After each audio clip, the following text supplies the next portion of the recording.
Action.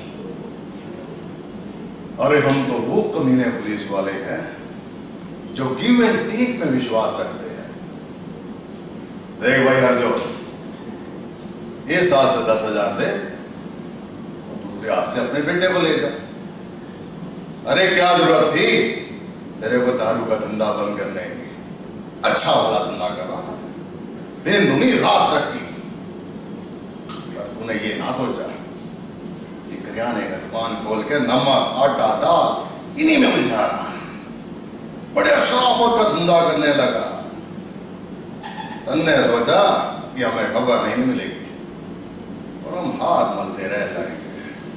और बेवकूफ है तूने ये नहीं सोचा कि वर्दी सरकार की है, काम कमीने का करते हैं हम, और कमीनों का साथ देना तो हमारी पुरानी आदत है।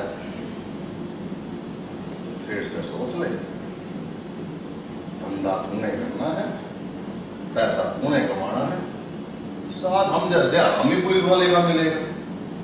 2 पैसे तेरे को, 4 पैसे मेरे को। समझ में आ गई ना? बात बेटे की है। अरे खोल ले दिमाग, नहीं तो ठोक डालेंगे तेरे बेटे को।